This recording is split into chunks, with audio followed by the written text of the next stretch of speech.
Topping Talks.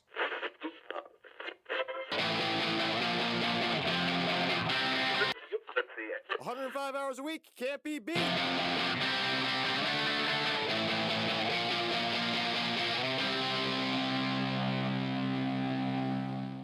Welcome to Topping Talks. Topping Talks is a Topping Tribune production. Today's episode is proudly sponsored by Topping Technologies. Topping Technologies is an IT value-added reseller and services company with a special proficiency in IT security. Heck, I see their founder at least twice a day. Gotta say he's quite handsome and brilliant. He's me, see, that's the joke. If you're an IT leader or business owner, reach out to the team at sales@toppingtechnologies.com. Also, still giving away a free flamethrower with every IT purchase with Picatinny rail adapter, so you can mount it to any standard AR-15 like all awesome accessories can be. Go to toppingtechnologies.com and click the flamethrower button to learn more and see me using a flamethrower. Now, without further ado, today I'm proud to say that I'm interviewing Trey Robertson, who's a cybersecurity vulnerability analyst at Dick's Sporting Goods. Trey, thanks so much for coming on the show. Oh, thank you. So why did you be back the clock a couple of years? How did you first get into IT? Yeah, like I think many in the industry, it starts at a young age, getting very much into video games itself. When I was young, I was really big into those Halo 3 LAN parties on the Xbox, and eventually I saw myself getting a small little laptop, playing with friends on Minecraft way back in the day, before it was very popularized, and trying to set up servers using that. How to learn what the heck an IP address is, how to set up a server using tools such as like LogMeIn or Hamachi, and that kind of started secretly my journey in IT. I didn't realize what I was doing at the time, but as you work with these different games trying to set it up, you start falling down that rabbit hole. Another video game, Skyrim, of course. Learning how to mod Skyrim. Messing with the files and the directories. Getting those mods put into it. That it takes a lot of research, especially when you're like 10 years old. That's awesome. Do you remember the first mod you did, or what was your favorite one? I think my first Skyrim mod I installed was the alternate start or alternative life mod on Skyrim.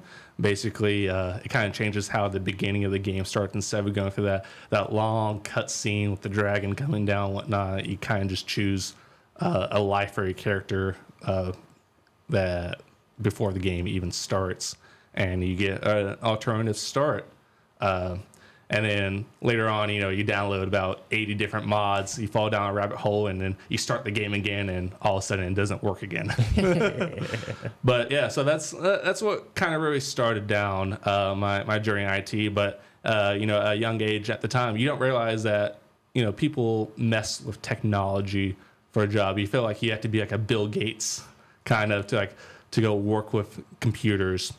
And so I guess the next part that starts into my IT journey was, graduating high school and, looking what you're going to do for the rest of your life. Where are you going to go to college? Where are you going to major? And, what do you want to do with your life? And I feel like there's a lot of us out there that, at 17, 18 years old, you don't know what you want to do. So I applied to a couple of different colleges, UNT, Texas A&M, UT Dallas, and Tarleton State University in Stephenville. I applied at the time for electrical engineering because I was like, oh, well, that's kind of technology related. I didn't know anything, I didn't know computer science existed. I didn't know IT existed. I just thought it had to be electrical engineering. That's what parents say, oh, you should become an engineer. That's what makes the money. And we need you to have a return on investment with the college education. Oh, yeah. And I'm just thinking to myself, well, I'm a B student. I wasn't making A's, but I wasn't making C's. I'm just like right there in between, just a normal kid going through, life and school. But, I chose Tarleton State University, mostly because they gave me the most money. There you go. So college is basically free because of that, of the scholarships. And I attended my first semester, and I realized I was not cut out to be an electrical engineer. Between physics and calculus and, those, fun we call them weed out classes, weed out the students that, can't really do it. Yeah. I had them to be one of those. I was like, man, I don't know if I could do this for the rest of my life. So I went through a phase of changing majors for like every week. Oh, really? Yeah. Which ones did you change to? So one of them, I was like, okay, well, I still have to stay engineering, of course, because that's, you have to make money. You have to, you have to make money. So I chose civil engineering next. There you go. And the reason because of that is because my uncle owns a land surveying company, and he needs civil engineers to sign off on his work, double check it, sign off. Mm-hmm. And so he wanted me to become a licensed civil engineer, so he can just send me all of his work. I sign off of it, and he pays me from that, basically starting my own business from that. But then you realize you have to take about 6 classes of soils, concrete, and, not very interesting stuff. Oh, my God. So I'm like, okay. And then I was like, okay, well, maybe I just follow a passion. One of the passions of mine is history. I always loved history, always been good in history. One of the only classes I could really make an A in. Love talking about it. So I said, you know what? I'm going to become a history teacher.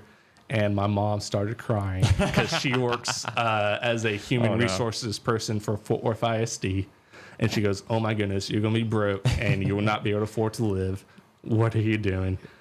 My dad talked to me. It'll take you 45 years to pay off that student loan. Exactly. My dad talked to me. He goes, boy, I wouldn't do that. And, he always calls me a boy. I feel like he forgets my name a lot of times about the amount of times he calls me a boy. He's like, boy, you should change. I'm like, okay, great. And I think the last time I changed my major was into finance. I was like, you know what? Maybe just engineering school is not cut out for me. Maybe it's straight into finance. So I started the business school in the spring semester of my first year of college at Tarleton, and that was the 2019-2020 semester. So starting business school in 2020, and then COVID hits during that spring break time. Mm-hmm. And so, I have all this time on my hand now, and I'm realizing finance itself is not the way. I have no passion for it. This isn't going to be it. So I started doing a lot of research online of like jobs, fields, anything to go into. And it brings back up technology. That's the way that the world is moving. Everything's technology these days, technology and data. And so I fell down a rabbit hole of looking into different careers. And, I've always, been into computers, having my own desktop, laptop, gaming itself, going back into that childhood memories. And I could see myself doing that.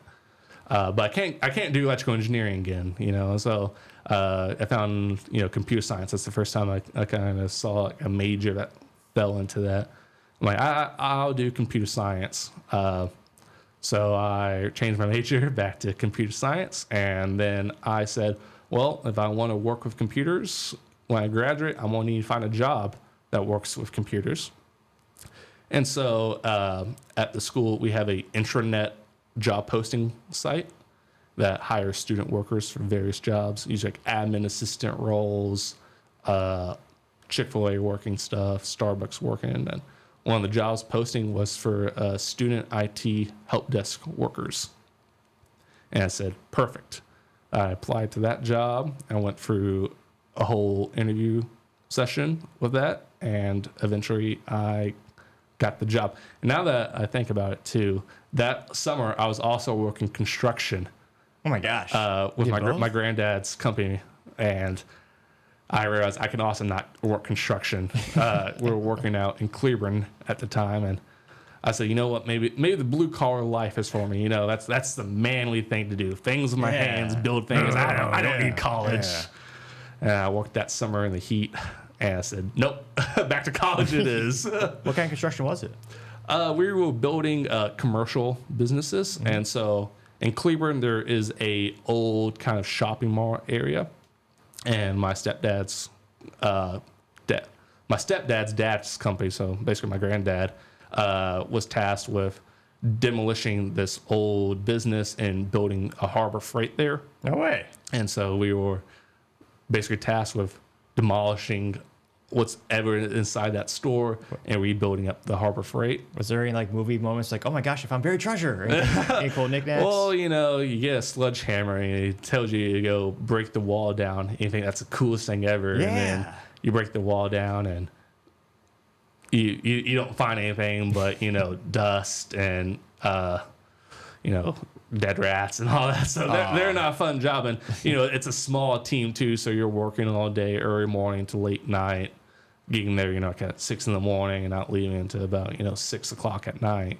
So those long hours in construction. So for those who do it, they're a different breed, I'll tell you that. But that's where I realized too. I was like, I'm not really cut out to do the blue collar side for the rest of my life either. Mm. And so that's when I fell back into that rabbit hole of computer science and whatnot. But yeah, I interviewed for the IT student worker job, and I started the second week of school started. And then, granted, this is the first semester of school with COVID going on, all the mask stuff, all the all the stuff that was going on during that time. And so that was also, there's a lot of learning curves that were happening during this time, online school, some classes were online, wearing the mask, not being able to see people's faces, and, learning how to, live in this whole new world that we were living in at the time. But started working there, and I instantly fell in love with it. I was working as a technician, so I would go to professors' offices to help with what they needed, going on various calls throughout the school campus. You really got to see all the school, get to know everyone, higher ups, professors, deans, etc. And it was a really great time. And so I worked in that position for about a year, both the fall and spring semester. And then when summer hit, I got asked if I wanted to go work at the Tarleton Fort Worth campus. And I instantly said yes, because it was just one other technician who worked there at the time. And so it would just been me and him running the Fort Worth campus.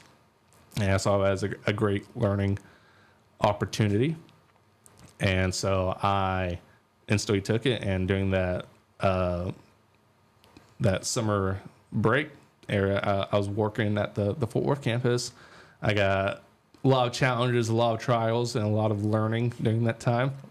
But I was going to say, were students still torrenting movies and getting viruses?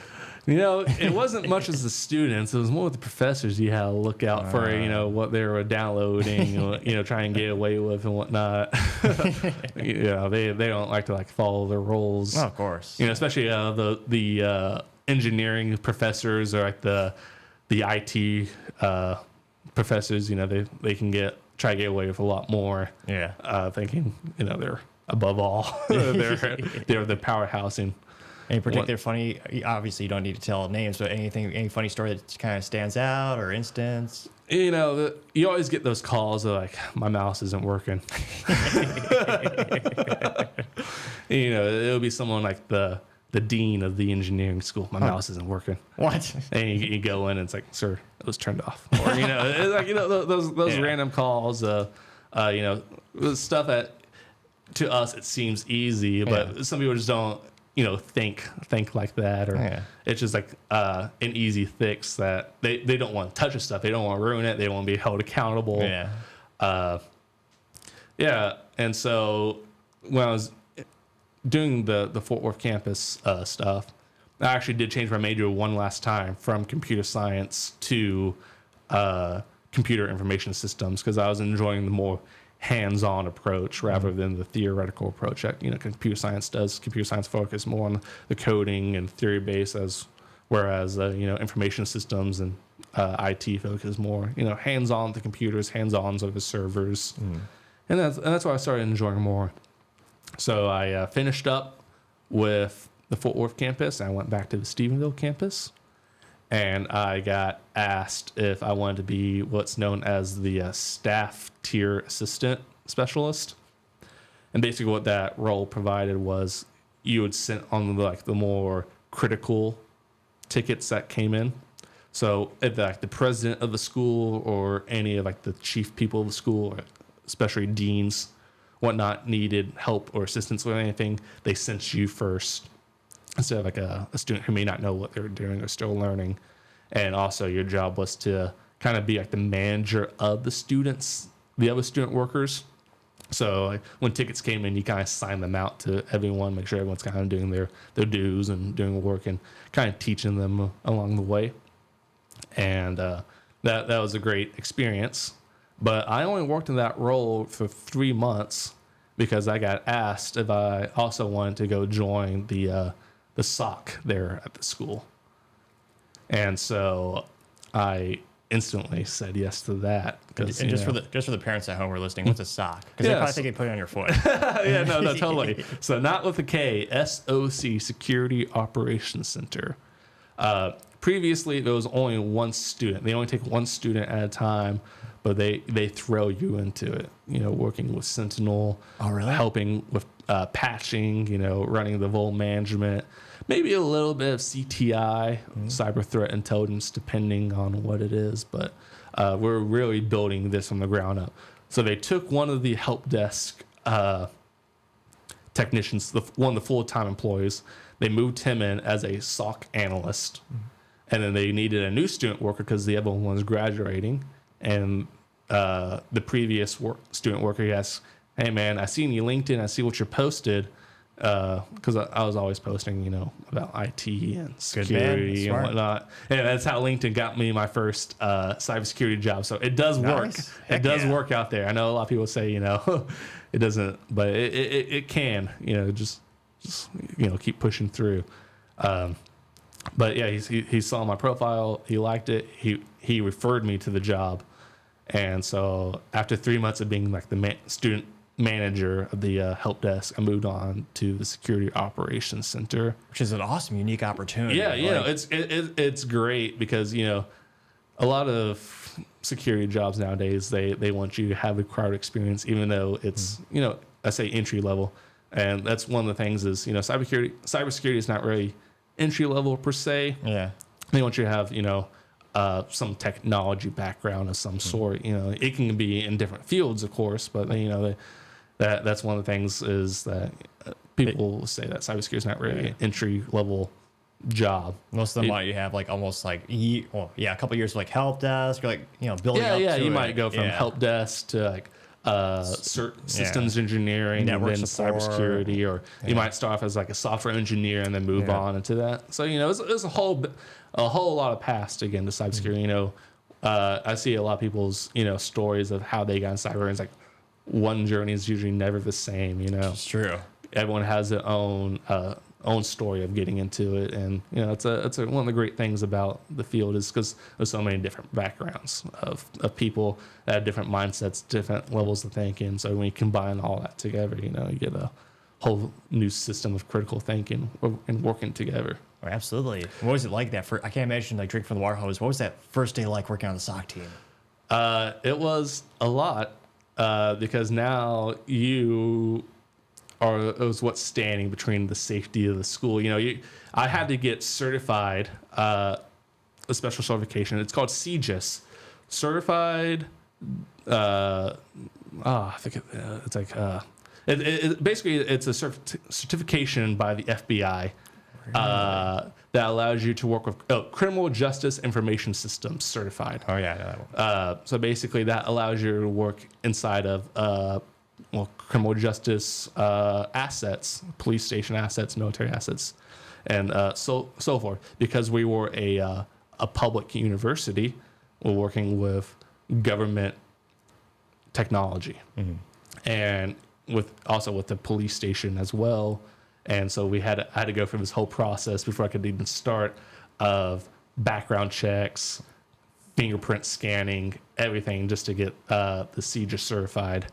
And so that self was like the coolest thing ever, It's like James you Bond. haven't started yet, and you already got to get a certification by the FBI. Yeah, like James Bond. It's awesome. Yeah, no, it was crazy, but yeah, walking into that first day, I mean the team I worked with, there was 5 of us, including me.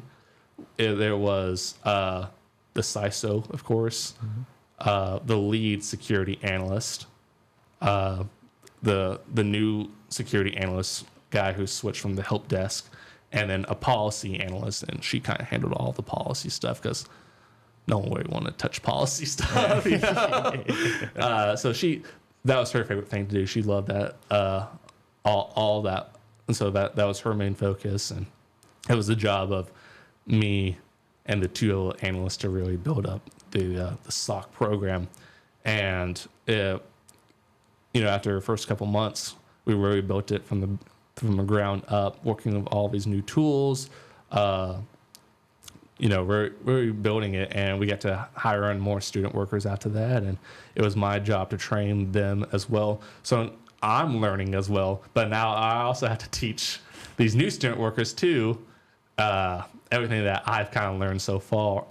And so it kind of really helps you hone new skills and, work with different, leadership skills and teaching skills, how to explain things to people who this is their first job really in technology. Some these student workers, they didn't go the help technician route to the SOC. They went straight into the SOC. Oh my gosh. But they were IT majors or computer science majors. So I mean they had some technology mindset with them, but not really like working full on with it. And so now that I had the SOC experience, it was my junior year of college, we're getting up to that graduation point, and it's either I could stay here and work full time after I graduate, or I can go try to enter the private field. Mm-hmm. And so I started applying to internships all over, mostly in Texas, because I want to stay close to home. Mm-hmm. But the internship I actually took was based in Pittsburgh, and it was with Dick's Sporting Goods.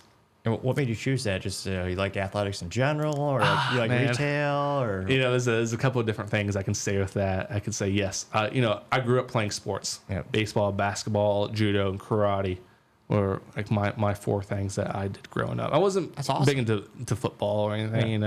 I could watch it, but I never played. In middle school or in high school. But baseball and basketball, I enjoyed playing those sports because that's how I grew up with. So I could say, yes, I chose Dick's Sporting Goods because of that. But the realistic answer is because they gave me an offer. It's kind of those things you don't take for granted. You kind of, if you get an opportunity, don't be afraid to, chase it. But they gave me an opportunity. Now, I will say, before this, I never shopped at Dick's Sporting Goods before. I didn't even know what it was, because we have Academy around here. So did you see that during the internship interview process? Like, I did. Yeah, really? They thought it was serious. I was like, guys, I got to be honest with you. It's an honest answer. What is Dick's Sporting Goods? No. No, I didn't say what is Dick's Sporting Goods, but trying to get into like the mindset of the company, because like I said, I didn't really know it as well. And granted, it's more like a northern USA company. I mean, they have stores down here in the South, around here in Texas and whatnot. But, mostly around every corner is the Academy. Oh, yeah. Growing up in the Midwest, we saw Dick's Sporting Goods everywhere. Yeah. And, now I realize they're everywhere. Oh, yeah. But at the time being, it was Academy and Walmart. If I need sports equipment or, athletic shorts, athletic T-shirts and whatnot, it was one of those, Academy or Walmart. Yeah. But they offered me the internship role, and they said, well, you can either stay there in Texas and work remote, or we will allow you to come up here to Pittsburgh and you work here in the corporate office, and we'll pay for housing and everything that you need. And so I said, sure. Heck yeah. An adventure. Yeah, it was like the farthest north I've ever been too. So you're about 23-ish hours away. And another crazy part is doing the internship. Everyone flew up there because they bought plane tickets and whatnot on the company's dollar. I decided to drive. I wanted my car there. I was like, I cannot have my car. What if I need to get somewhere? That was my mindset. So I drove it was like about 21 to 25 hours up there to Pittsburgh. It wasn't my first time. Since then, I've driven up there a few times. I've also flown. I'm not driving up there every time. But I do not mind the drive. I like road trips a lot. That's awesome. What kind of car do you got? Honda Accord. There you go. Those things are 2012 bulletproof. Honda Accord. Are you serious? Yep. Those things are bulletproof. I saw one It's at the great. I saw one of those at the track a couple years ago, actually. Oh, yeah. Yeah, as long as it's, I know a lot of people like deck them out and whatnot. Not mine, yeah. just the base model Honda Accord. V6 or straight 4. I couldn't. Oh, okay. I don't think I've ever opened up the engine of that. As long as it keeps running, you know. It will. It's Honda. That's what it it's does got best. about 170K miles on it. When I first got it, it was like 60K miles, and I've taken it all over the U.S. driving. So do you like to go for speed? Like when you're doing those long distance, do you want to like beat your time with the speed record, or just chilling, or you want to see the sides? I'm chilling. I'm cruising. I'm on the right side of going 200 miles straight, listening to some podcasts, listening to music, doing whatever. I'm not there to get in a hurry usually. I mean, sometimes you get that leg strain after you drive for a little bit, but I mean, other than that, I'm just sitting there enjoying the views because most of the time, when you fly, you kind of skip over the views, but you can. I like to make stops along the way. I would say, I like to go eat at places that look like they're like destroyed or run down, but they turn out to have the best food ever, or going and seeing some sights along the way. So I kind of make a little like trip of it. Did anyone believe you in class or in the internship when you said, "Oh yeah, I drove here"? Did anyone believe you? Yeah, so we actually had a test to see who drove the farthest. Oh, really? It was between me and one other intern. He drove from Florida, a little south of Florida. I forget what part of Florida, but I beat him by like 50 miles. That's it? Because technically, 50 miles? it was That's so close. It was so close. Because technically, when I started the drive up there to Pittsburgh, I was at my buddy's house in College Station. Yeah. And so that's, a little bit south, it's kind of South Texas. And so I drove from College Station, Texas up to Pittsburgh, which is, I think it was like about 1,600-ish miles, I would say, something around there, some crazy mile number. That's awesome. But definitely it was a fun time, driving up myself, because I stopped at the Bass Pro Shop Pyramid for the first time. Oh yeah, up there in Memphis, and I think I had one of the best chicken sandwiches I ever had up there in that tower, because there's restaurants in that pyramid, and one of the restaurants is at the top of the pyramid and it kind of overlooks the rivers. Great sight. I sat there by myself, enjoying the view, and had this chicken sandwich. It was great. That's awesome. 10 out of 10 would do again. But yeah, so I traveled to Pittsburgh, and they gave us some money to like go buy bed stuff, and a few grocery items, and toiletry utensils, everything that you kind of need to survive for the next 3-ish months. And after that, we spent a week going through like all the HR, university relations stuff, meeting high-end people of the company, learning about the company, who's who in the company, and where everything's at, while also exploring the city of Pittsburgh itself. And the crazy part is they put us in a college dorm that was near the corporate office, Richard Morris University, RMU is what they call it. I forget the name, but RMU, they're in Corneropolis, Pittsburgh. It's like 30 minutes outside of Pittsburgh, but it was basically close enough. And we were not the only interns in this building. There was interns from other companies also in this building. So you have all of these interns in one building who are making more money at the time than they can imagine. This is like the first big boy job, big girl job. Yeah. So it was a lot of fun getting to, hang out with all the interns, learn about people's stories, all where they came from. Because we had people from California, Oregon, Florida, Texas, Pennsylvania, D.C., just kind of, all over. So it was a great time. And then about 2 to 3 weeks in is when I actually started working on the cybersecurity team. And it was a rotational internship. So about you spend 1 to 2 weeks on every team. From role management to SOC to CTI, security engineering, GRC, all the various teams that Dick's Sporting Goods had at the time, and you got to see like the day-to-day lives, like what they worked on, and you kind of work with them, kind of shadow them, and help them out as needed. And it was a really good learning experience because that helped you find out like what you liked and what you didn't like. What was the thing you found that surprised you most in terms of stuff you liked and didn't like? I was not very much into the GRC side. I wasn't big into like I said, going back to the policy. Not much of a policy guy myself. I commend those that do. Very much needed in the cybersecurity field. Absolutely. This wasn't my thing.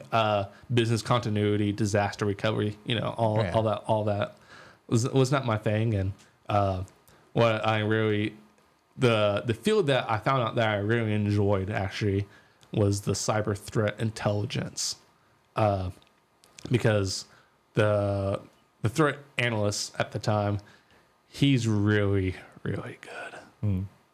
He goes to conferences and presents, and he has a whole second life of himself, and it's great.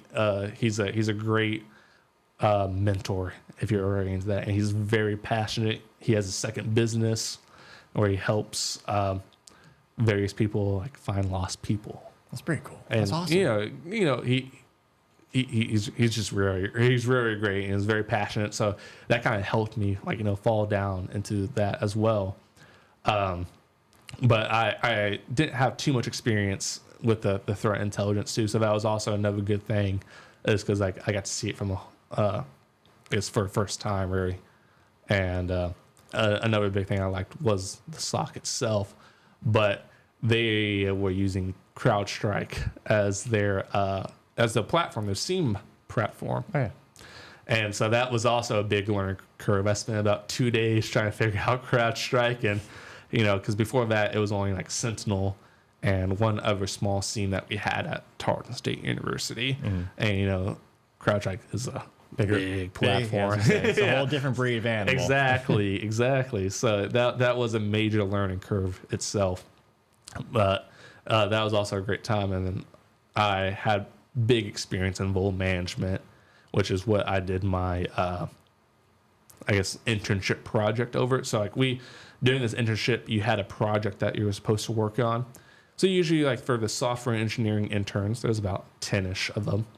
They were assigned a team and they worked on a project in the whole internship, and then they presented it at the end of the internship to university relationships and other members of their team and the other interns. What was different about the cybersecurity one is you really didn't have a project because you're only on the team for 2 weeks. Yeah. But I kind of did a small little project while I was on the vulnerability management teams, kind of setting up various remediation projects for them. And so I kind of just presented that as my final project to them. But I finished up the internship, and some of us got the opportunity to work part-time in our final semester when we got done the internship. And so I was one of those lucky few. So when I got back to Texas, I started working 2 jobs in security. I was working at the SOC at Tarleton State University while also doing vulnerability management for Dick's Sporting Goods. Oh my gosh, that's a lot. So it was only 20 hours for each company or each team. Okay. But together, Still, though. that was 40 hours working full time, and it was nice because the way that the pay schedule worked out, I was being paid every week. Oh, there you go. So every week I was just my bank account was just flowing. Nice. So that was a plus, especially at just turning 21 in a college town. There you go. So that's how you get to meet a couple friends. Exactly. But yeah, so I finished my final semester in December of 22, and then I started working full time for Dick's Sporting Goods January 2023. And I've been with them since then in the vulnerability management space. Also since then, that summer of 2023, I started a master's program at Texas A&M in College Station doing management information systems. And that was also a great learning opportunity. Dick's Sporting Goods helped pay for a portion of it, which is awesome as well. Just starting off in a new company, and they're always saying, "Yep, we'll help you pay." We have this payback program, so go ahead, do what you need, and we'll be right here to help you. That's incredible. That's awesome. Yep. So I did the online program. So I was working remote for Dick's Sporting Goods and then also doing online school at the same time.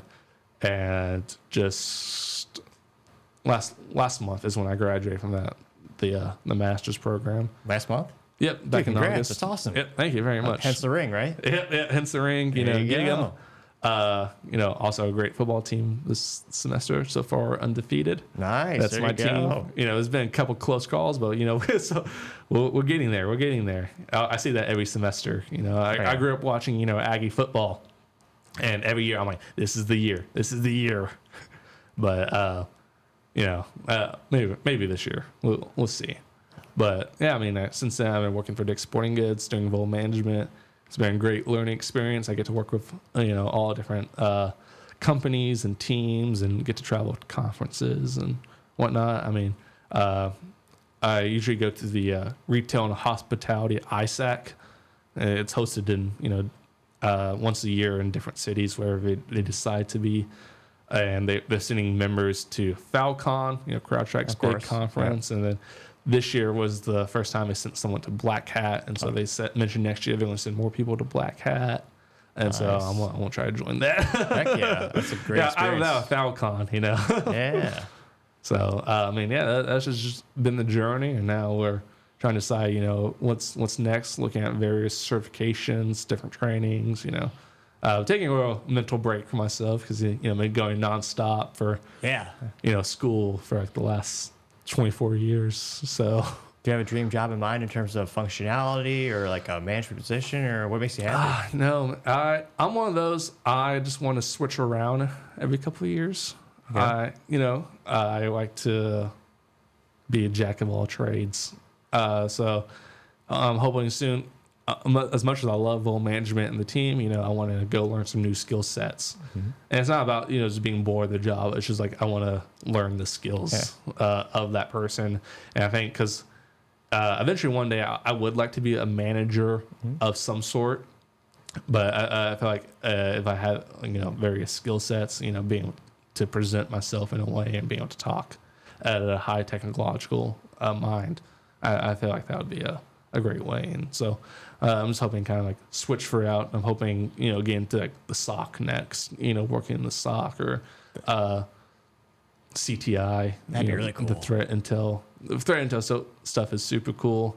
If you're wondering, what job role might be cool in the security field besides penetration testing, definitely look into, threat intel. Oh yeah.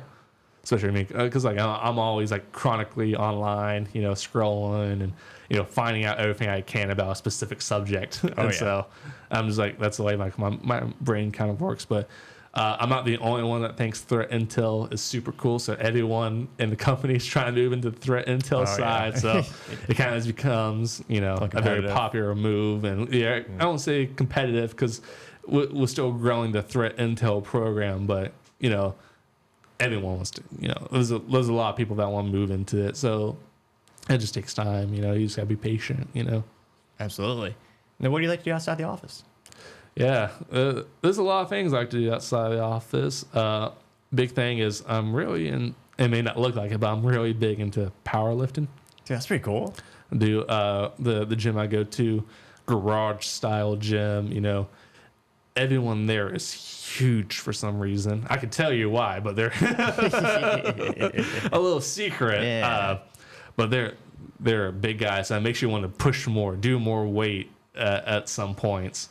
And like I said, it's garage style. When I first started going to this gym, there was no AC. What? Yeah, there was no. It's an old like carport garage like mechanical shop. Real deal garage style. Yeah, like literally garage style. When I said they had no AC, they just had to open up the carports, and that's how you get the air. And now we have AC, of course. Yeah. But yeah, that's probably like one of my first major hobbies outside of work. How much do you want to lift, or do you have like a goal in mind, or? I recently hit my goals right now, so kind of following the big three lifts. You have the bench press, squat, and deadlift. So bench press, I recently hit 315. Holy smokes, that's awesome. Yeah, 315? great. How many reps? Just one. Still 315. Yeah, we finally got the one rep with 315. Congrats, the squat. man. That's awesome. Thank you. Yeah, I say it's a lot, and then it's going into the gym, and you see like guys that are repping out like the 405 and whatnot. So like, oh dang, I gotta push myself even more. It's kind of like that imposter syndrome. Oh yeah.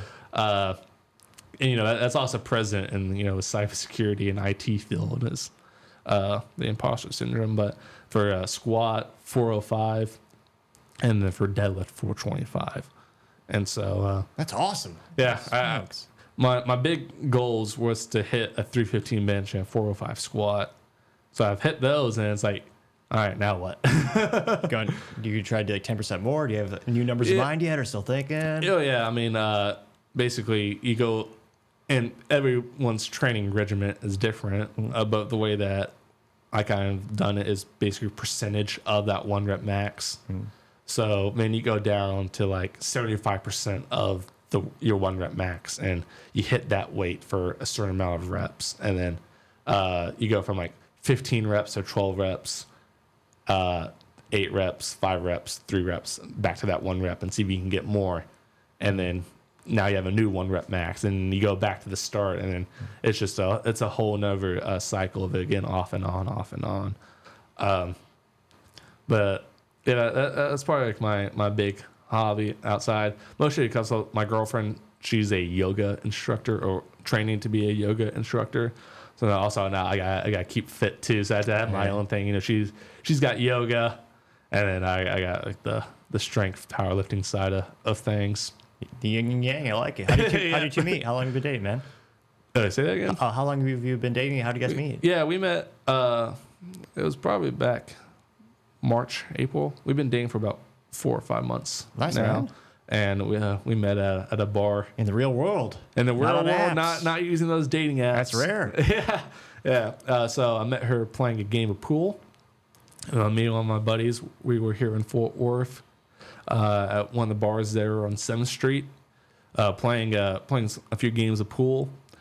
And she walked in, her and her friends, with these group of college kids, mix of guys and girls and whatnot. And I started seeing them eyeballing the pool table. There's about 3 pool tables at this bar, but it's a pretty busy bar. And they started eyeballing it, and I looked at my buddy. I'm like, hey, these guys, they might try to play us for it. And how typically pool games work is winner keeps the table. So that's just what I wanted to do. I wanted to go out and play pool that night, keep it nice and simple night. So eventually, her and one of her girlfriends walked up and said, hey, can we play pool with y'all? Sure, it's just me and my buddy. Why not? And so we started playing game pool, and they're like, oh my goodness, I've never played pool before, so this might be really, really bad. I'm like, oh, I know, it's fine. We're just here having a good time and whatnot. And they start making all the shots in. And I looked at my buddy. I'm like, we're being hustled right now. Like, there's no tomorrow. There's the hustle of the century right here. Well, about halfway through the game, she starts talking to me, and we just sit there and start talking for like about an hour and a half. Forget about the game of pool, and ever since then, just been that. Yeah, a few weeks after that, we started actually like dating officially. But it's a great time. That's awesome, man. So rare to have people actually meet organically in the real world, which is why it'll probably work out. Yeah, it's crazy because I've always tried dating apps. And, friends of friends and all the various ways. I've tried talking to girls at the bar, and I say it worked out because she came and talked to me first. That's rare. I like that. Yeah, she knew what she wanted apparently. Yeah. And so She's got good taste. Yeah. And it was funny too because after we started dating, I asked the question like, what made you want to talk to me? And she said it was the stash. It's so rare. I want to throw that out there that stashes work. They're back. Yeah, they're back. That's my parents are like, oh my goodness, you need to shave the stash. That's not back. I'm like, no, it's back. And you're right. Yes. Use case, you got it. Mostly because I can't grow the beard. That's why the stash There you works. go. But I was like, okay, cool. I want I want one of those good like Sam Elliott stashes or Tom Selleck stash. You know, you trusted your gut and you paid out. Yes, that's awesome, man. Like, yes, Hell yeah. Heck yeah, the stash is back. Yeah. So those Wranglers, you know. Oh yeah, the jeans every couple of years. Yeah, they always come back. Yeah. We're going back to like the 80s, 90s country here. Yeah. And So you get the dungaroo jeans or whatever they're called. Yeah. They might be back too. Who knows? Yeah, I typically wear like those pearl snap button ups and Wrangler jeans. And Heck yeah. nowadays, girls are bringing back the bell bottoms. Oh, Seems yeah. those are making a comeback too. Perms, perms yeah. are making a comeback. Fashion's funny. It's all cyclical, man. That's why you should never throw stuff away. Just put it in the attic. Eventually, that fashion will be good again soon. Hand me downs to your kids one day, because who knows what they might be wearing. You never know these days. But yeah, that's one of my major hobbies. Like most people too in the field, I enjoy video games. And movies. What's your console, or do you like computer or PC? Yeah. I would say two consoles. I play PC and PlayStation. That kind of gives the best of both worlds. PC, I stick to more like MMOs kind of gaming. Mm-hmm. Which one's your favorite? Star Wars: The Old Republic. I've heard good things. One of my friends loves it. Oh, it's so great. I started playing it back in like 2012, 2013. I was like 11 years old when I first got this game. I had no idea what was going on, but all I knew was Star Wars. Yeah, it's the power of intellectual property. Exactly. And like the trailers for the game was so good. It was so good, and they got me instantly hooked. And so I've been playing that game for almost like half my life now, basically. So it's a little part of me that it holds a special heart. And then I have PlayStation for like more story-driven games that come out. God of War, Uncharted, Red Dead Redemption 2, those style of games where it's like very like story first, kind of more like cinematic experience. So I got my big, very nice TV hooked to my PlayStation, and then in my bedroom I have just my my desktop, and actually I have two desktops. I have a gaming desktop and a work desktop. The work desktop I got for free from our maintenance guy at my apartment complex. Really? He found it in the dumpster, and he lived right next to me, and he knew I worked in technology, and he was like, "Hey man, you want this?" Yeah. So I said, "Sure, man." When? This is about a year. I meant win. W-I-N, win. I can't enunciate it, sorry. Oh, yeah, no, you're good. But yeah, it was a win because it was a free desktop. It had all the components. I didn't really have to go buy anything. I think even the graphics card. There was a graphics card. It was like a 970 NVIDIA. I was gonna say, I'm surprised. Usually people salvage those cards at least. No, That was fully intact. So that was my first question: was why did you get rid of this? Yeah. Why is it in the dumpster? Because it was clean. Is there spyware around this? What's happening here? So obviously, the first thing I did was hook it up and see whose account this was. Yeah. So what I did was I booted up the machine. It booted up perfectly. Didn't have to do anything, and then I just made there. When it booted up, there was an account already on it. It had a picture of the person with their full name and everything. Oh, jeez. Obviously, it was asking for a password. Obviously, I didn't know the password, but I was able to create a local copy account of that account. Mm. And then so I got into their account, and I was like, all right, let's see what we can find, Yeah. Who this person is, why is their computer in the trash or in the dumpster, and whatnot. And so I started going through files. Wasn't anything. There was photos. Yeah. It was just like one of those machines. There was a few games on it. It was like GTA 5. There you go. And like Minecraft and whatnot. So nothing interesting. And then I opened Task Manager and seeing like what was running, and it was running super heavy on the CPU and the memory. I was like, okay, but there's something fishy here. I opened up the browser in Google, and it was not Google. It was some French version of Google that was not Google. And so I was like, okay, he just had a virus, probably just running a little bit slow.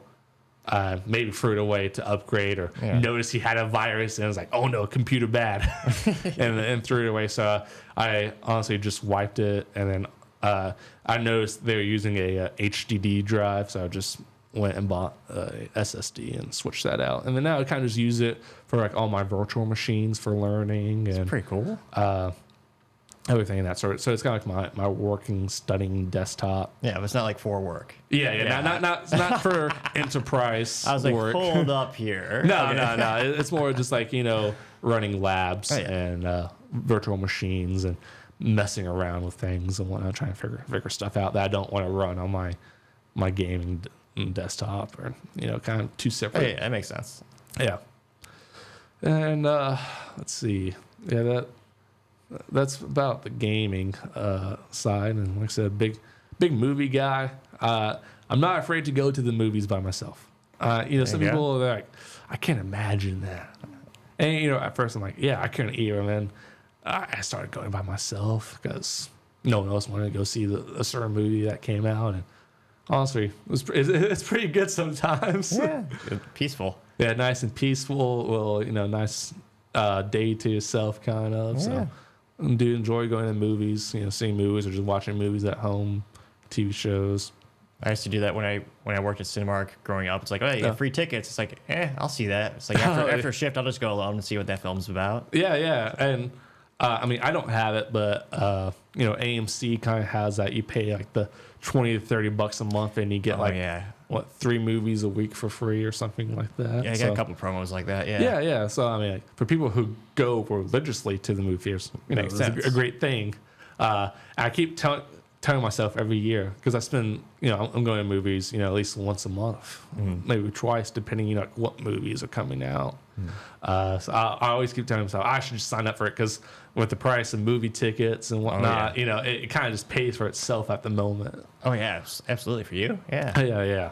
And so, but definitely a movie and TV show, mostly like the nerd movies, Star Wars, Lord of the Rings, Harry Potter. Oh yeah. I like, Adam Sandler films are my favorite films. Classics. Yeah. Adam Sandler, probably my favorite actor, honestly. Legit. And Western films are also Really? super good. What's your favorite Western of all time? Okay, so that's hard. And this is more. So there's like 3 answers, I would say. One of them, No Country for Old Men. Classic. I like Obviously, that was just a cultural shock movie, and has aged very well. A recent one that kind of came out a few years ago, Hell or High Water. Mm-hmm. Oh yeah. That's with Chris Pine and Taylor Sheridan as the director, guy who did Yellowstone and Landman and that whole TV cinematic universe. And I think my third, it's an old one, Rio Bravo. Oh, I've heard that one. Yeah, it's got Dean Martin and classic. John Wayne, I think. So The GOAT. exactly, Have you seen- and my granddad always, he always watched westerns and whatnot. So when I was a kid, only thing on TV was John Wayne westerns, and the from, like, Duke. exactly. You ever see El Dorado? I haven't. What? I have it on my. I have a whole list of movies to buy. Yeah. So like once a month, I'll go onto that list and pick out 2 movies to buy it, which is why I'm trying to set my a media server for myself using Plex, because that can get costly, and now there's a whole big thing on the terms of use, like you're paying to view it, not own it, or whatever's going on in that space with video games and. I hate the licensing. modern video game licensing style. Yeah. So it's actually, they censored it, so that a lot of the funny parts are gone. But But El Dorado is free on YouTube. Oh, so it is? I watched it when I was doing video editing a couple weeks ago. Oh, okay, nice. Yeah, I definitely have to go check it out because, I like those old styled movies, Cleopatra, Spartacus, Ben-Hur. Oh yeah, some of those like old historical Lawrence of Arabia. of course. Those style of movies. I think Humphrey Bogart is probably one of my favorite old school actors. I think you would like a film called The Treasure of Sierra Madre. Okay, yeah. That has exceptional acting. It's about going out seeking gold and mining, and it's a good. It's not like it's a fair amount of physical action, but it's also like a mental, like kind of mental challenging for the actors in there.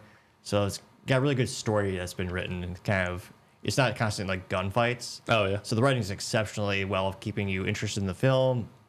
Great music. But yeah, I think that's definitely one of my favorite Humphrey Bogart films from back in the day. Oh nice. But Oh yeah, yeah. there's some really good ones out there. Definitely check out because I'm always looking for, working from home.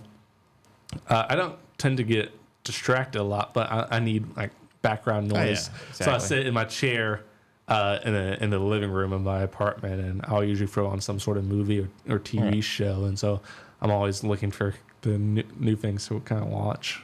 Oh, yeah, there's some good ones. I love the old westerns too. That acting was just so good. Yeah, makes you feel like a man, watching those. I still feel reminiscent. I almost feel like I'm less of a Texan. I don't own a lever action rifle yet, and they're so nice.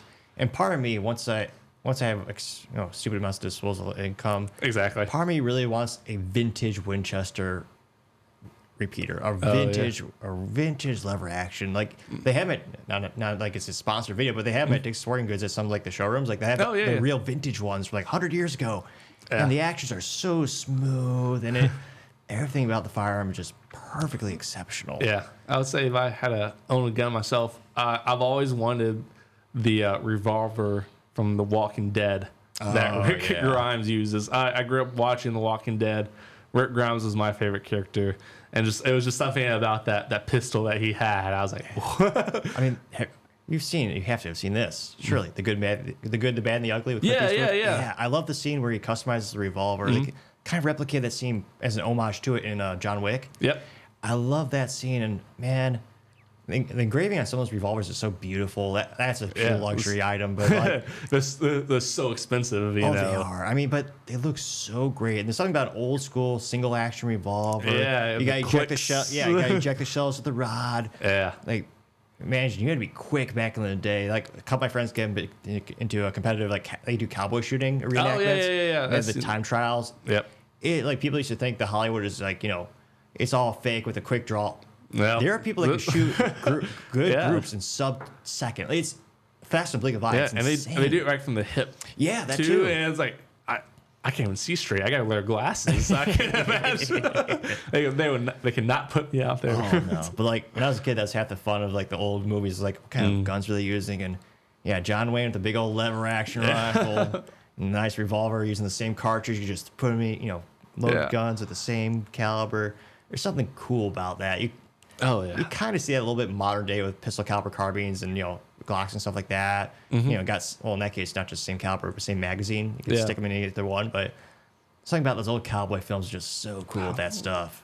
It's a whole different genre, and you don't really see a lot of those Western films almost anymore. I mean, I think they're kind of making a comeback with the whole rise of like the Yellowstone and whatnot. We're kind of seeing some more films. And there was a whole push of what's known as like Texas Hollywood that Tara Sheridan and Matthew McConaughey are trying to push right now. But all right. Yeah. I can't hear that name and not think of that.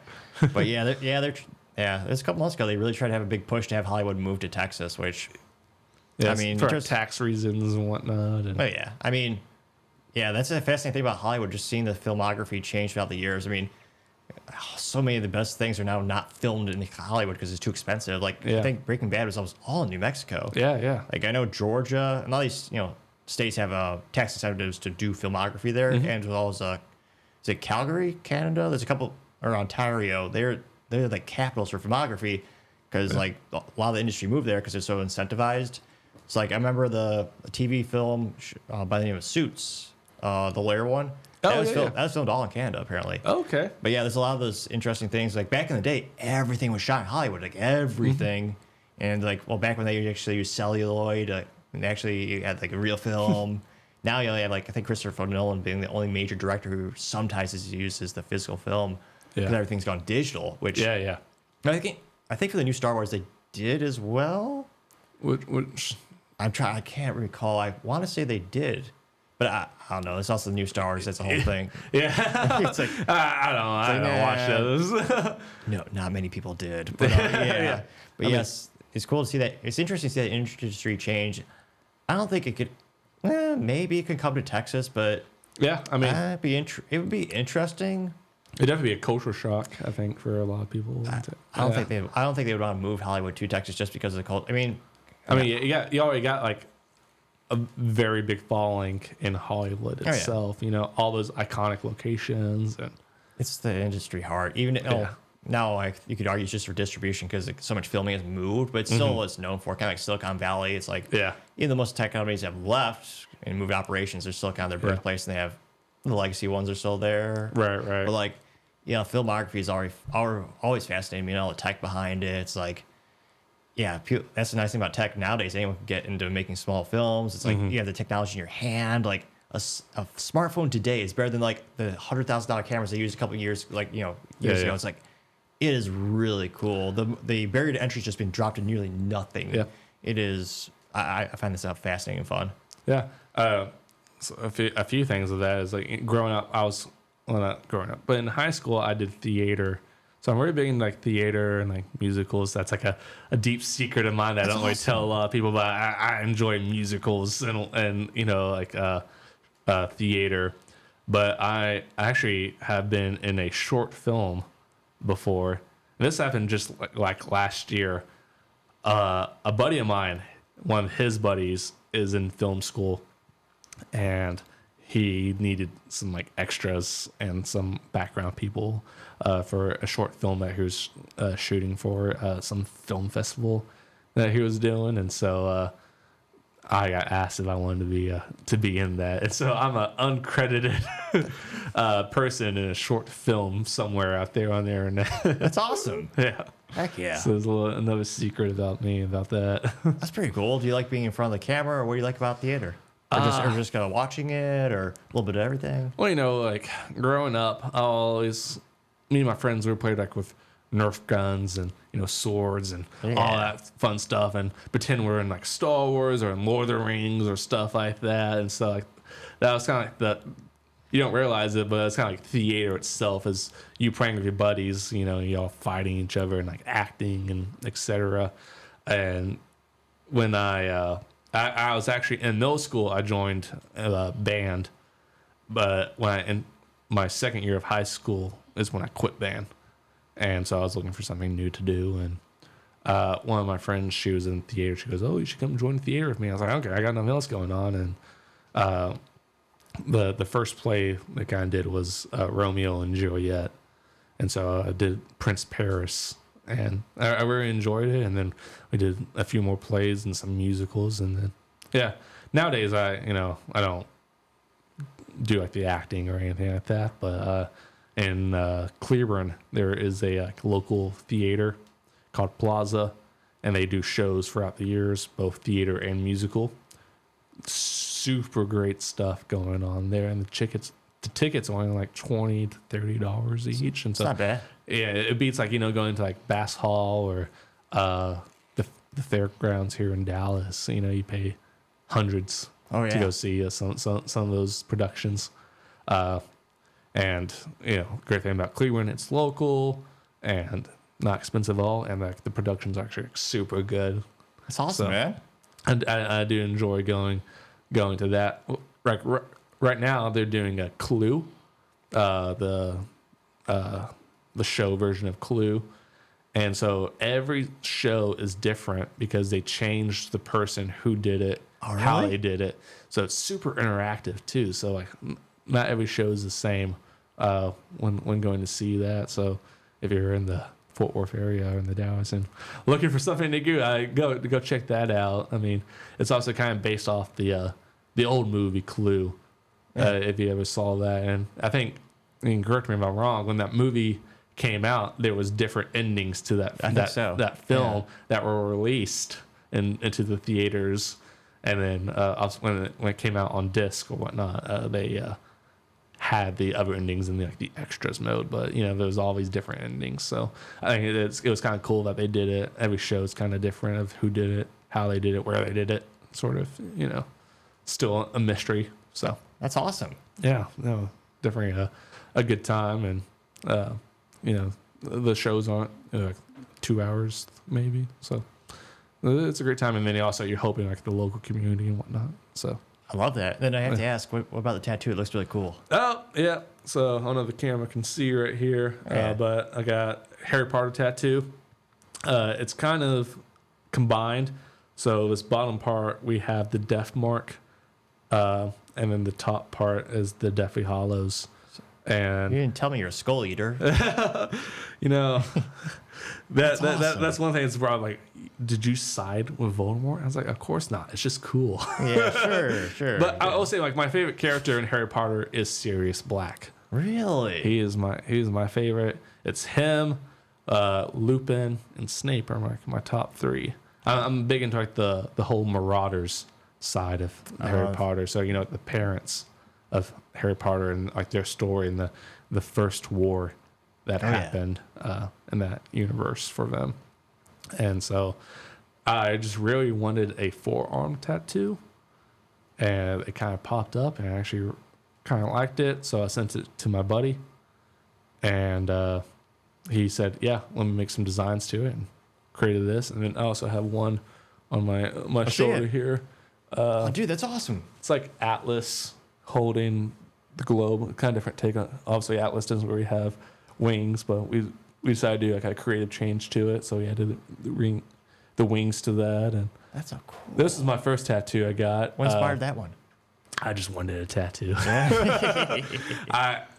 My girlfriend at the time, she had a small tattoo on her wrist, and I've always talked about getting one because, like, man, motorcycles and cowboy and guns. That was it. So it was funny. I got this one the day before Mother's Day. I didn't tell anyone. So the next day I showed up for Mother's Day. I'm like, surprise, look what I got. Now, my mom, she has a few tattoos. I mean, they're all like hidden and they're very small and whatnot, and she got them with her girlfriends and whatnot. My grandma, on the other hand, was not a big fan. I thought I was about to get disowned. Oh yeah, that was a funny experience. And then when I got this tattoo, it was the day before one of my cousin's baby showers. So get the tattoo. Next day, go to the baby shower. My grandma, she was going to be there, and I was like, I have to hide this the entire time. So I had like a hoodie, and I put it over this, and I realized it was too hot. And so I kept trying to hide it, and she kept looking at me weird. And then we're all sitting in a circle eventually, me and my cousins and some friends of mine. And then she just comes up, she goes, "If you're a man enough to get it, you're a man enough to show it." And I ripped off the part that was covering it and just showed it. And she got all mad again. And my dad's also not big into tattoos himself. He keeps saying, when he sees a tattoo, he goes, "Oh, you got a tattoo. What are we doing? Are we joining the circus?" So that's another big thing. But I mean, over time, they kind of just, I won't say got over it, but we're more open to it because I guess it's a generational different thing. True. Nowadays, I guess for them, tattoos back then, if you had a tattoo, can't get a job. Oh, yeah. Can't get a job That's what anywhere. we're told, Yeah. And then nowadays, you go work in a corporate office, and like all the IT people and whatnot are always like the most tatted people for some reason. Oh yeah. I mean, I know one of the sales engineers that I still know, like, what was it, 6 or 7 years ago? Mm-hmm. They were in a customer meeting. They were talking nerdy at the end, wrapping up the meeting. Yeah. And he's like, they talk about tattoos. He's like, "Oh yeah, I got one of this. I'll keep PG-13. Oh yeah, I got this. Really cool stuff." And they go, "You really do?" And they're like, "Yeah." Like the customer didn't believe me. Like, all right. So the sales guy's in the hall. The engineer's taking off his shirt and showing off all the tattoos. Yeah. The sales guy came right back in. He's like, he knew one of two things: they're either going to get fired and never get asked to call back, or they win the deal and they won it. Oh, yeah. They loved it. Yeah, no, my previous manager at Dick's Sporting Goods, before he left the company, he was tatted up himself, and he was a big dude, tatted up. Looked kind of scary, at sometimes, but he was like the nicest guy ever, and he was in a higher rank. He was actually a director of the GRC team, and so he was pretty covered himself, and so it was like it took a while to convince some people in my family like it's okay nowadays. I mean, I don't think you can become president. Maybe president cover tattoos can be kind of scary or something. I mean, some intimidation. But unfortunately, you would have to make some changes if you want to go for president. You'd have to shave. Yeah. So since the invention of the safety razor, there has not been a single president with facial hair. Oh yeah. Which is crazy to think about it. I read that a couple years ago. I'm like, is that true? And they start looking. I'm like, I'll be damned. Really? I don't know. I think it was something like intimidating about a man with a beard or a nice stash. They look cool. They're making a comeback in spades. Then with the Harry Potter thing, you got to ask, all the 4 houses, where the Sorting Hat place you? I've always taken those quizzes online for like BuzzFeed or like the actual Harry Potter site. And it's always down to 2 choices. I mean, it just depends on which test you take because there's so many out there. But the 2 main houses I get is Gryffindor and Ravenclaw. Really? I probably side myself more with the Gryffindor, but I'll take Ravenclaw as well. It's a cool house. I like blue. The age old saying too. Wit beyond measure is man's greatest treasure. I always like that one. Yeah. Oh yeah. But yeah. Also, there was like a Harry Potter video game that came out like a few years ago, whatever.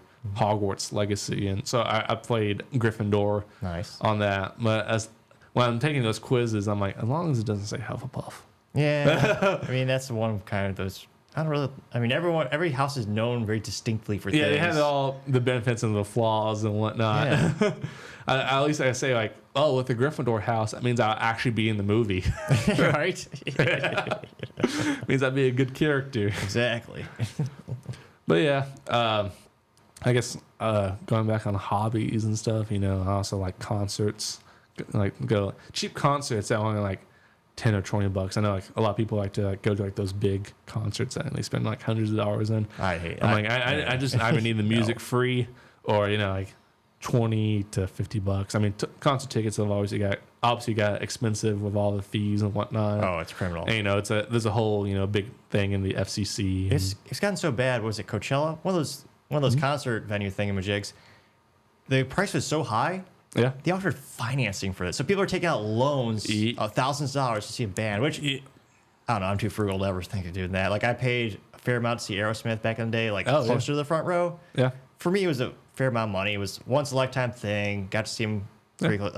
But even then I was like, oh, that's a pretty penny. Yeah. They're using the paying now, buy now, pay later. Oh, yeah. So like using like Affirm or Karma or PayPal credit or PayPal Afterpay, whatever it's called.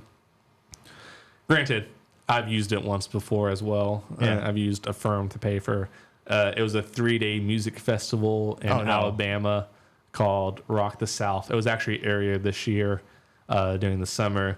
It was just me and one of my buddies, and it was 3 days of southern rock and country music. So Hank Williams Jr., Nickelback, Kid Rock, Shenandoah, Afro cool. Man, a whole bunch of names, So we got the most of the VIP tickets that you could get. How close did you get? Or was it like? So it was in the middle of I guess the pit area. Mm-hmm. So there was 3 tiers. There was GA plus and VIP who got like the closest to the stage. Mm.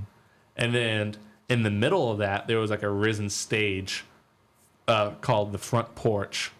And so it was this little covered seating area in the middle, pretty close to the stage, that had a private bar, free food. Nice. And seats and obviously covers for like the sun and rain and whatnot. So that's the one that we got was the front porch. I think in total we spent $2,500 per person or everyone. For everyone, actually. That's not bad. I get freaked out when people are paying that per person. Yes. I was like, that's like a car deposit on a Craigslist car. Like, which obviously my friend paid his half. Yeah. But when I first originally bought it, obviously I didn't have $2,500 I could just throw into it, instantly. So you can do the Affirm. And so we just kind of did the Affirm. He sent me his half. I used that to pay the half, and then I paid the other half. Great time. I mean, like honestly, the benefit was the free food, the free drinks, Yeah. and the covered part because one of the days that we were there, it was raining. Oh, man. And this concert is held in a cow pasture. What? Yeah, so for like this 1 week during this event, they move all the cows out. Event's over, all the cows come back in, and they're there all year until the event comes back. And so you can kind of imagine, I don't know, if you ever worked in a cow pasture before, done some ranch work, it gets muddy, it smells, and it's not all mud that you're standing in, So I was gonna say, how many truckloads of Febreze do they have to spray? No, they didn't. No. They brought in a truck to help gravel some of the walkways into the event, but like inside the concert or the festival fields, they just kept the mud. And obviously, when it rained, it was like the third day, I think. So the last day, it rained pretty hard, and it's like it was mud and water everywhere. And every night, I had to wash my boots that I was wearing because, it was just so solidifying. It was all over jeans and whatnot. Oh, yeah. Which I don't mind getting my boots dirty and whatnot, but it is the only pair I have. So half the time they're work boots, half of the time they're my going out boots. You gotta clean them good. Yeah. I don't have the dispensable income to go buy boots at the moment because this can get kind of pricey sometimes as well. Oh, definitely. So, but yeah, no, that was a good time, and always looking for good concerts to go to. So definitely like that as well. It's awesome. Might hit one up with you one of these days. Heck yeah, I'm always down. If you have a favorite band or a spot, or there's always the thing about I guess the Fort Worth DFW area, so many venues to go to. And they're always expanding, and new music's coming out every day. Texas itself, there's a lot of like big cities, and it has a history of musicians. I always like to come back to play specifically for Texas, and I haven't really been down to Austin, but Austin's also kind of a big music area. Absolutely.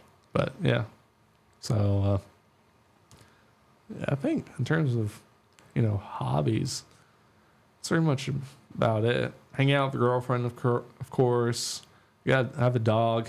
There you go. What kind of puppy you got? He's a little German Shepherd mix named Deacon. It was funny. I named him Deacon because at the time I was playing this video game called Days Gone, some motorcycle zombie survival game, and the main character's name is Deacon.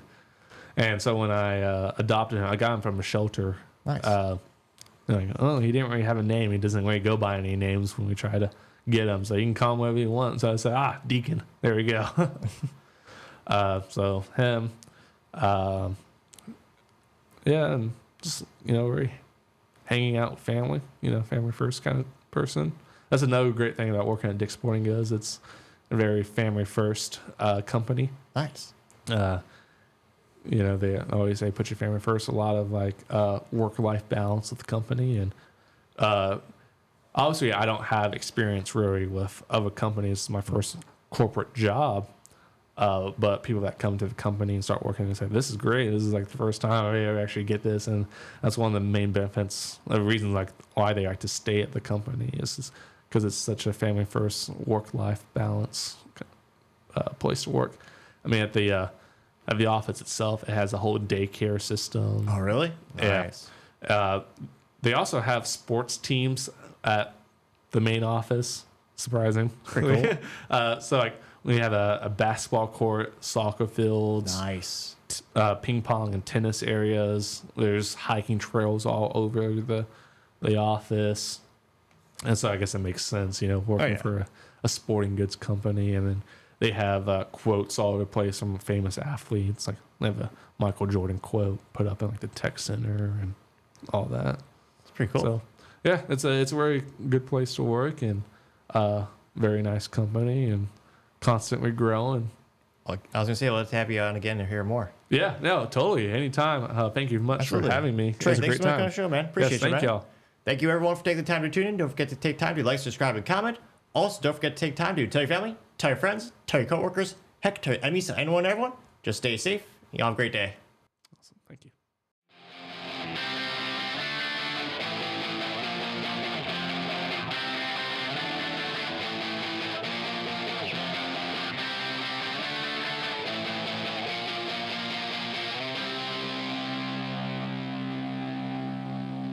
Topping Talks.